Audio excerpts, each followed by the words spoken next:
The wise young girl becomes head of the household. In China, there once lived a father, his 4 sons, and 3 daughters-in-law. His 3 older sons had married within a few months of each other, and all with young women from the same village. Recently, these 3 new daughters-in-law had been brought into the house.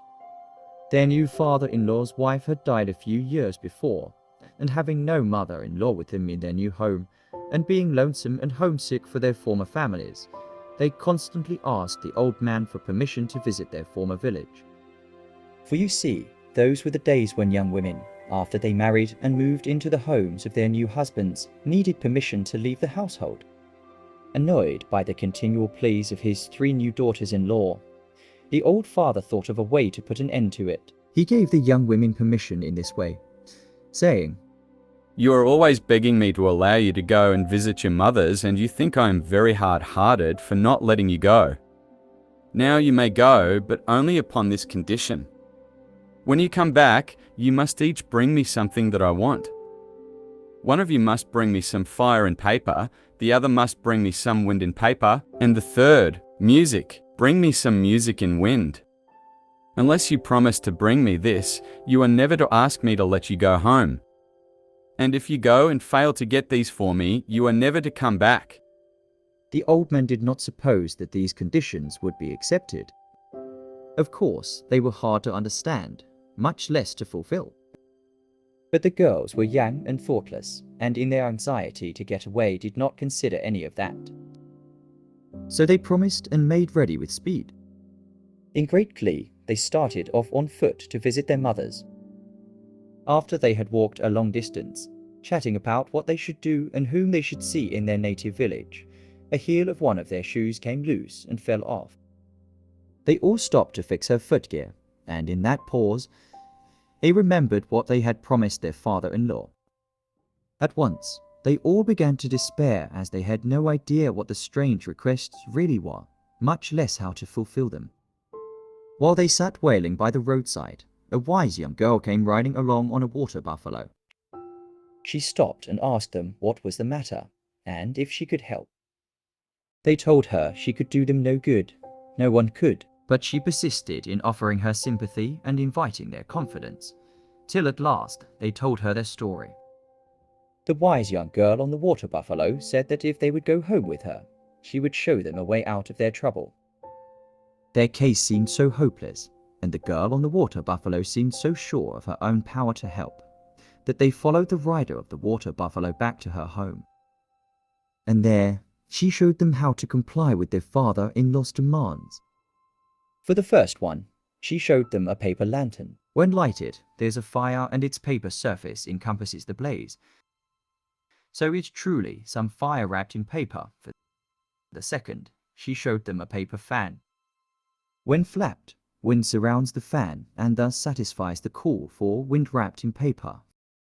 For the third, she showed them a set of chimes that creates music in the wind. The 3 young women thanked the wise young girl for her good ideas and went on their way rejoicing. After a pleasant visit to their home village, they took a paper lantern, a paper fan, and a set of chimes, and returned to their father-in-law's house. As soon as he saw them approach, he began to vent his anger at their light regard for his commands. But they assured him that they had perfectly obeyed him, and showed him that what they had brought to fulfill the conditions. Much astonished, the father asked how it was that they had suddenly become so clever. And they told him the story of their journey and of the girl on the water buffalo that had so fortunately come to their relief. He asked if the girl was married, and finding that she was not, he engaged a go-between to see if he could arrange for the girl on the water buffalo to marry his youngest son, the 4th. For you see, these were also the days when marriages were often arranged in just that kind of way.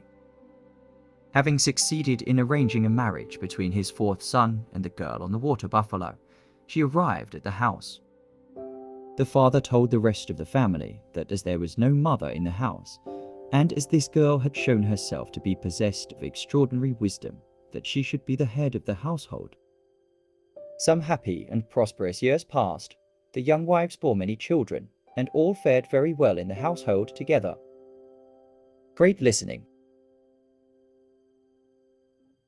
Now answer these questions. How did the first daughter-in-law bring back fire wrapped in paper?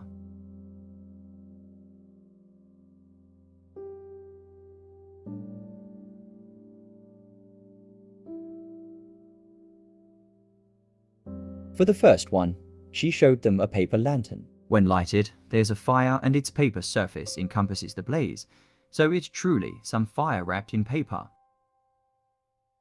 How did the second daughter-in-law bring back wind in a paper?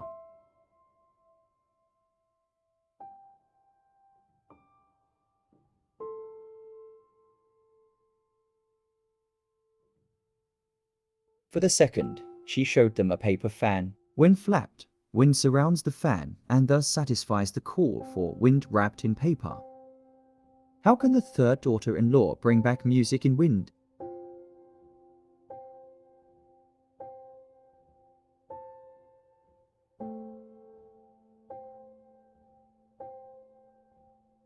For the third, she showed them a set of chimes that creates music in the wind. Great understanding and recall of details.